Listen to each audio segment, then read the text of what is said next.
Bonjour, bonsoir, je vous propose un thème aujourd'hui intitulé L'évangile de fortification est une bonne chose, mais voici ses limites. Qu'est-ce que l'évangile de fortification et en quoi est-ce une bonne chose? Et pour terminer, quelles sont donc ces fameuses limites? L'évangile de fortification est simplement une expression que j'ai inventée pour parler d'un concept. Tu vas très vite voir de quoi je parle. Qui est une bonne chose. Il s'agit finalement, l'évangile, le mot évangile, lorsque l'on parle d'évangile, il est question de bonne nouvelle, la bonne nouvelle. Évangile de fortification, la bonne nouvelle de fortification des saveurs. Je tiens à préciser, c'est une expression que j'ai inventée. Peut-être que tu ne l'entendras pas ou que tu n'as même jamais entendue, c'est normal. L'évangile de fortification. Donc il s'agit ici du fait de parler, de dire des messages ou d'entendre des messages ou de lire des choses qui nous disent ça va aller, tiens bon, Dieu est avec toi. Fortifie-toi, prends courage, ça va aller. Donc fortification, le mot fortification, je ne sais même pas si c'est un mot français d'ailleurs, mais la notion de fortifier, mais à ce moment-là, il faut que nous soyons concrets, ça parle plus au niveau de notre âme. Ton âme qui peut être abattue, ton âme qui peut être découragée, ton âme qui peut avoir perdu espoir. Et effectivement, je crois que la bonne nouvelle de Yeshua, de Jésus, est là aussi pour nous redonner le courage, pour nous redonner la direction lorsque nous la perdons, pour nous faire regarder dans le bon sens et nous faire prendre courage. La preuve en est, nous avons dans le livre de Josué, par exemple, Yahweh, le Dieu d'Israël, pouvait dire à Josué, fortifie-toi et prends courage. Ne t'ai-je pas dit, fortifie-toi et prends courage. Parce que, effectivement, sur ce chemin de la vie, dans cette marche, dans ce combat dans lequel nous sommes engagés, il y a des moments où nous avons besoin de prendre courage, où nous avons besoin qu'il nous soit dit, que le Saint-Esprit nous le dise personnellement, que ce soit par une tierce personne, que nous puissions entendre, nous entendre et même nous dire à nous-mêmes, nous faire dire à nous-mêmes que tu dois prendre courage. Mon âme, prends courage, relève-toi, bénis l'Éternel, souviens-toi de ses hauts et bienfaits, ne t'abat pas, relève-toi. Nous en avons besoin, il y a des moments pour ça. Et donc, c'est en quoi c'est une bonne chose, parce que nous le retrouvons dans les Écritures, lorsque les hommes étaient abattus, les hommes par hommes, j'entends avec un grand H, hommes et femmes et enfants, l'Éternel venait les fortifier, Yahweh venait les fortifier de diverses manières, pas forcément lorsque les personnes étaient dans l'abattement, mais pour prendre courage. Quelquefois, nous avons besoin d'une parole, alors que nous sommes sur le chemin d'une parole qui va venir encore nous conforter dans la voie dans laquelle nous sommes et nous fortifier finalement, nous rendre forts sur ce chemin-là. Mais il y a toutefois quand même des limites. Les limites, c'est que cet évangile de fortification, donc, comme je viens de le redire, on a dit que c'était une bonne chose finalement le fait de se fortifier. Et je le redis encore, cette expression évangile de fortification est une expression que j'ai inventée pour parler de quelque chose, à savoir que, eh bien, le fait que nos messages, que ce soit des messages d'exhortation que nous nous envoyons aux frères et sœurs, que ce soit nos paroles lorsque nous nous voyons, ne convergent quasiment que dans ce sens-là. Il y a quelques années, peut-être 2-3 ans, voire 4 ans, j'ai commencé clairement à être assez gênée par certains messages que je pouvais recevoir. Fortifie-toi, prends courage, ne lâche pas, ne baisse pas les bras, ça va aller. Et très vite, je me suis demandé, mais ce genre de message comme ça, tout le temps, que ça, que je recevais, donc, qui m'était évidemment envoyé, je pense à d'autres croyants aussi, dans le but d'édification, pour être sincère avec vous, je me dis, ça ne m'édifie en rien, en vérité. Et surtout, ça m'emmenait à me dire, mais si nous avons besoin de ce genre de message quasiment tout le temps, ça veut dire que nous serions tout le temps, toujours dans cet état où il y a besoin que l'on te dise, fortifie-toi, prends courage, ne lâche pas. N'est-ce pas un peu bizarre, surtout si nous sommes dans notre identité en tant qu'enfants de Dieu, nous avons plusieurs aspects, épouse du Christ, amis du Christ, nous sommes aussi des soldats. Vous imaginez un soldat à l'armée et ses maîtres, ses responsables, parce qu'elles sont leur temps à lui dire tous les jours, tiens bon, ça va aller, tiens bon, fortifie-toi, prends courage, ne baisse pas les bras, allez. Non, je pense qu'on leur apprend beaucoup de choses, peut-être que ça se dit, je ne sais pas, je ne suis pas allée à l'armée, mais on leur apprend aussi notamment comment se tenir, la discipline, la rigueur, comment faire pour survivre, comment faire pour ne pas mourir, pour atteindre son ennemi, pour ne pas être une cible, une victime collatérale sur le champ de bataille, comment prendre soin de ses coéquipiers, comment lorsque l'on est sur le champ de bataille, quelle valeur est-ce que l'on défend à ce moment-là, est-ce qu'on se défend soi-même ou on représente aussi son pays? Il y a une multitude de choses qui leur sont apprises pour qu'ils soient des soldats complets, des soldats équilibrés.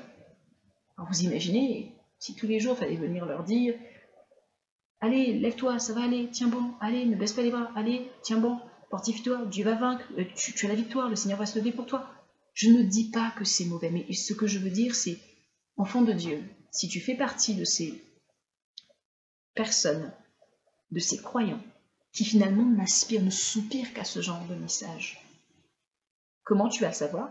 Eh bien, regarde quels sont les messages qui te touchent le plus. Souvent dit, ah, ça m'a touché. Oui, ça a touché ton âme, évidemment. C'est pas mauvais. Mais tu n'es pas appelé seulement à avoir ton âme touchée, mais surtout, ton esprit doit être rendu fort. Lorsque Paul parle dans 1 Corinthiens chapitre 14, que je ne vais pas lire, je t'invite à le lire, dans le contexte des dons spirituels, il y parle au début du parler en langue, il dit que lorsqu'il parle en langue, celui qui parle en langue s'édifie lui-même. S'édifier, c'est-à-dire se bâtit, se consolide, se rend fort. Mais de quelle partie est-ce que l'on parle? De quelle partie de l'être de l'homme est-ce qu'on parle? Est-ce qu'on parle d'édifier, rendre fort son corps? Je ne pense pas. Rendre fort son âme, c'est pas forcément de ça dont il est en train de parler. Il parle de l'esprit de l'homme. Et ton esprit est appelé à grandir. Mon esprit est appelé à grandir, à se rendre fort, à être fortifié, à être rendu fort, comme un muscle que l'on doit fortifier, que l'on doit rendre fort, à force de pratiquer de l'exercice. Et pour être honnête, ce n'est pas en étant constamment à l'affût, à la recherche de paroles qu'un frère ou une sœur te disent, ou que tu entends dans une prédication, que tu lises dans un livre ou une pensée du jour, ça va aller, tiens bon, c'est ton jour. C'est pas ça qui va rendre fort ton homme intérieur, soyons concrets. C'est en ça un peu les limites. Parce que je ne pense pas que lorsque nous lisons les Écritures, tous les livres que nous avons dans la Bible, je ne pense pas que ce soit par exemple le message le plus prédominant. Ou encore lorsque nous lisons les épîtres, qui sont un peu le tableau, les lettres qui nous ont été écrites, nous expliquent la nouvelle vie que nous avons reçue, la vie de Dieu. Si vous regardez bien, l'accent n'est pas mis sur « tiens bon, ça va aller ». On y parle de moments où Paul, par exemple, pouvait désespérer, il désespérait même de garder la vie dans l'épître aux Corinthiens. Dieu leur a donné la force et les a maintenus en vie. Il parle des moments où ils sont passés par des difficultés et combien est-ce que la gloire de Dieu a été manifestée. Il parle de besoin de consolation à un moment donné. Il demande à ce que Tite vienne le voir. Il demande à ce que ceux qui étaient avec lui viennent le voir pour le réconfort. Pour ça lui sera d'un réconfort. Il y a besoin, mais quand vous lisez bien toutes les épîtres de Paul, par exemple, ce n'est pas son message prédominant. Alors si ce n'est pas son message prédominant, pourquoi est-ce que ça serait un message prédominant pour toi, ce désir constant? Au point que lorsque tu lis, par exemple, sur YouTube, tu vois une vidéo, tu vois un titre, non, ce titre-là, non, ça ne t'intéresse pas, quoi. Rendre son homme intérieur fort, non. Par contre, tu vois, sois encouragé, tu vaincras. Là, tu vas cliquer, oh oui. Ce qui fait que lors des réunions, par exemple, tu es à l'affût, tu soupires plus après ce genre de message, ce genre de paroles. C'est ton jour, amen, tu te lèves, je reçois. Oui, mais depuis tout ce temps où tu reçois, en toute honnêteté, où est-ce que tu en es? De manière concrète et pratique, ta vie. Où en est ton homme intérieur? Où en est ton esprit? Est-ce qu'il est vraiment devenu fort?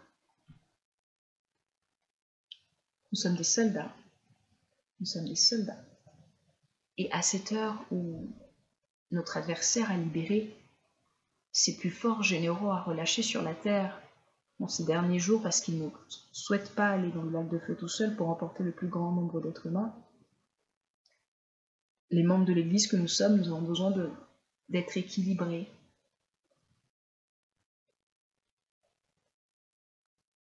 C'est-à-dire de prendre à la fois soin de notre esprit que de notre âme et aussi de notre corps.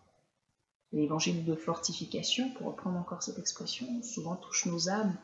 L'âme a besoin d'être restaurée, c'est vrai, mais en réalité, en l'homme, c'est l'esprit, Job a dit. C'est d'abord ton esprit. Parce que l'homme, tu as 3 dimensions. Tu le retrouveras dans 1 Thessaloniciens, chapitre 5, verset 23. Que je t'invite à lire, je ne lis pas. Donc tant mieux, c'est une bonne chose, nous avons besoin d'être encouragés, reboostés, requinqués. Mais si c'est tous les jours que tu en as besoin, par exemple, je peux te le dire de manière claire, c'est que tu as un problème. Tu ne peux pas tous les jours avoir besoin que l'on te refortifie, qu'on te gonfle à bloc, allez, pour que tu aies de la... Non. Et je ne pense pas non plus que tous les jours, après, tout dépend effectivement, je ne vais pas dire ça comme ça, mais de ce que le Saint-Esprit fait en chacun d'entre nous. Pour ma part, par exemple, je ne suis pas la règle notorant, mais si je peux témoigner de quelque chose, dans ma communion avec le Saint-Esprit, il ne me dit pas tous les jours, tiens bon, ça va aller, pour être honnête avec vous, il me dit peut-être plutôt d'autres choses, il m'enseigne d'autres choses, il me montre ce qui ne va pas chez moi, comment, pourquoi est-ce que, alors que l'héritage m'a été accordé par mon père céleste, je ne le vis pas, il m'explique, tu en es là parce qu'il y a ça. Tu penses comme ça, tu penses mal, tu conçois mal, tu réfléchis mal, tu crois, tu ne crois pas de la bonne manière. Oui, comme un maître qui enseigne son élève pour que son élève finalement devienne ce que le maître attend de lui. Et il arrive aussi qu'il nous dise fortifie-toi, prends courage. Mais pour être sincère aussi, il le dit de moins en moins qu'avant. Que lorsque j'ai cru, par exemple, et je crois que c'est normal, parce que lorsque nous croyons nouvellement en Yeshua, nous croyons en Dieu par Yeshua, son Messie, nous sommes des enfants, nous sommes des bébés. Vous savez, c'est comme un bébé, la moindre chose, dès qu'il pleure, ses parents accourent. Qu'est-ce que...